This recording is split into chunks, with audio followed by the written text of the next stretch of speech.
Every day, artificial intelligence gets smarter and smarter. You can use it to make music, art, even friends. But what happens when AI gets smart enough to kill? Tonight's story is called I'll Miss You, written by Late Night Linger. I don't think it's breaking news that there's plenty of sketchy shit on apps, websites, whatever.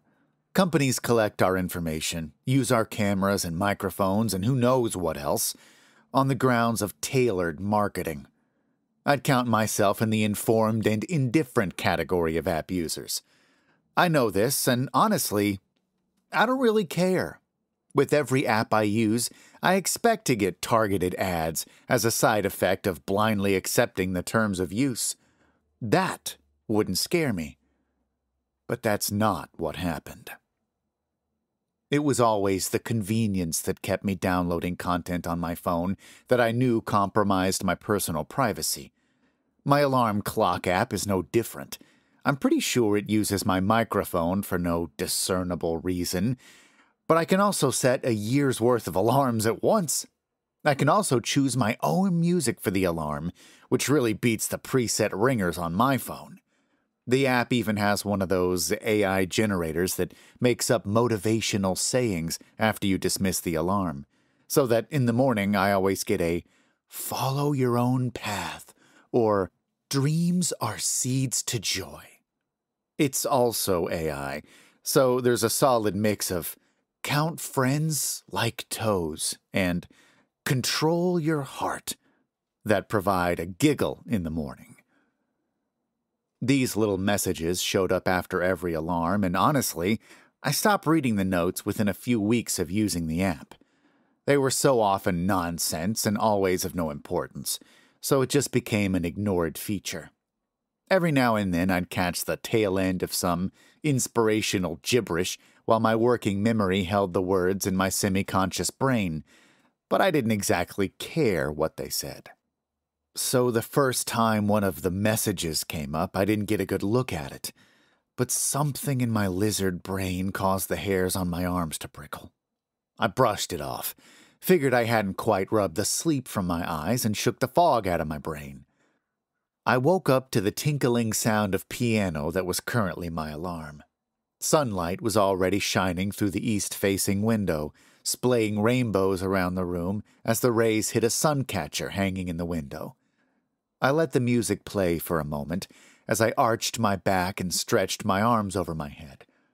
Reaching over to my side table, I turned on my lamp, then unplugged my phone from its charger and unlocked the screen. I clicked dismiss and sank back into my pillows, sleepily debating a snooze.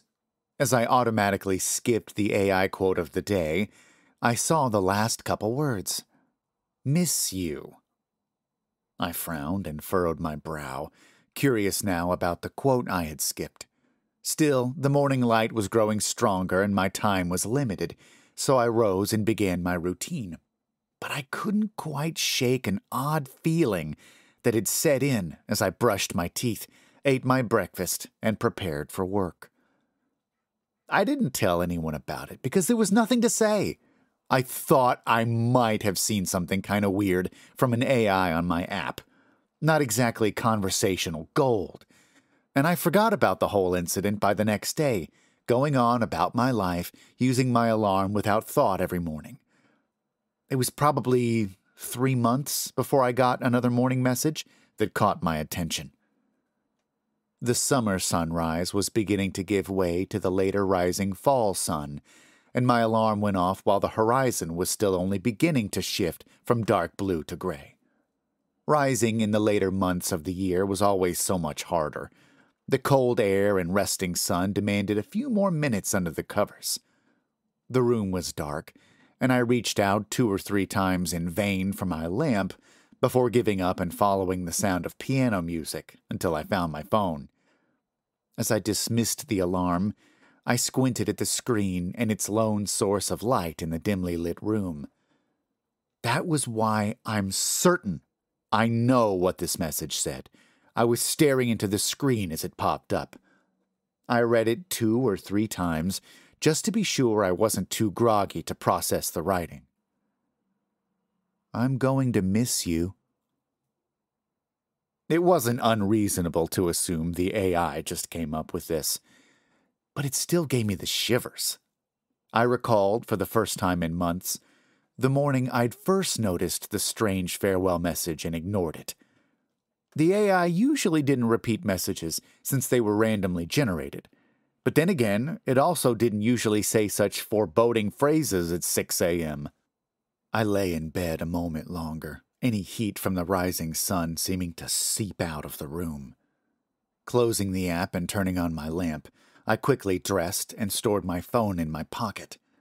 I avoided using the device for most of the morning, not for any logical reason, just because that message had turned me off staring at the glowing screen. Why such a bizarre message?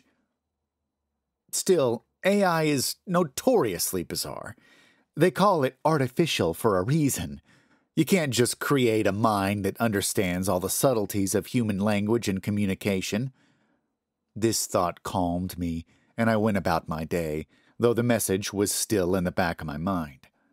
When I returned home from work, I debated removing the app from my phone. However, after about 20 minutes reading Play Store ads and reviews, I decided it was an unnecessary effort to humor my paranoia. The thought of explaining my fears to another adult was honestly embarrassing, and that seemed like good evidence that the fears weren't warranted. The following morning, I awoke the instant my alarm began. Chewing on my thumbnail, I waited for the AI message to appear, almost certain it would be nothing. But I heard a crack as I separated the tip of my thumbnail from the rest, as my eyes soaked in the message. It's too bad. You were good. A sweat broke out on my brow as I considered what this could mean. Paired with the message from the previous morning, it felt like an ominous goodbye, perhaps even a warning. But I had to consider the logical explanation that these were two random, unrelated messages created by an artificial intelligence program simply designed to string words together in a way that could make sense. I forced this thought into every crevice of my mind, convincing myself that it was an entirely explicable event. I still didn't mention it to anyone. Why should I? Just some silly software spook, best for a giggle at best or judgment at worst. The more I convinced myself I was overreacting, the less I felt like I should tell anyone what was going on. For months, again, the alarm functioned completely as normal, but this time I didn't forget about that unsettling message, and I took to, again, reading each daily quote with fervent dedication. After what was probably over 80 nonsense quotes on love, hope, and shoes, some quotes were less interpretable than others, I finally opened the app one crisp morning to another message. Frost traced thick white spirals on my window that formed abstract flowers against the dark sky. The sun would still be down for a while after I got to work. It was no longer possible to get ready in natural light.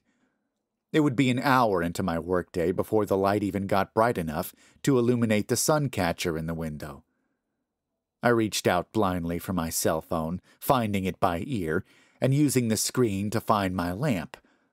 As was my new morning ritual, I then dismissed the alarm and read the quote that appeared after. Even before it appeared on the screen, as if instinctively aware, my stomach dropped. It won't be an accident. The odds that this was a randomly generated message, at least in my lizard brain, which wanted desperately to justify my growing obsession, felt significantly lower.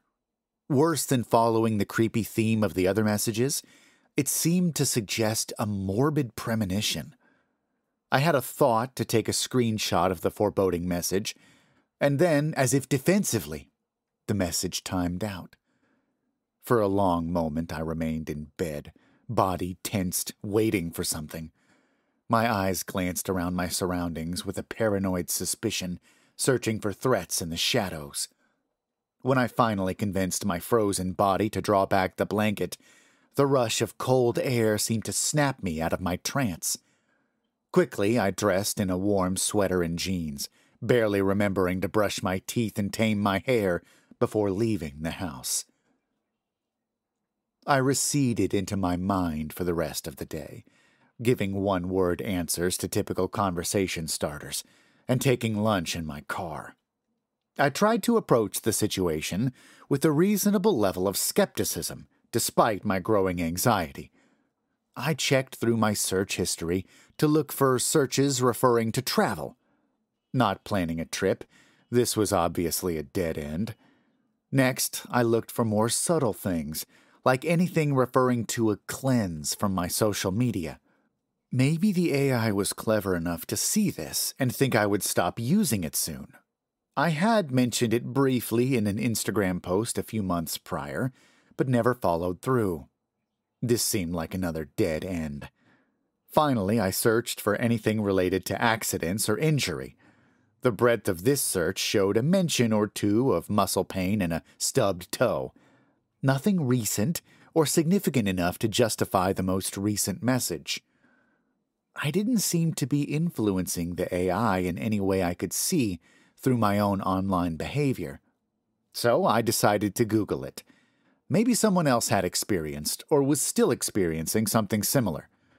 I wasn't even sure what to type into the search bar. My AI is sending weird messages.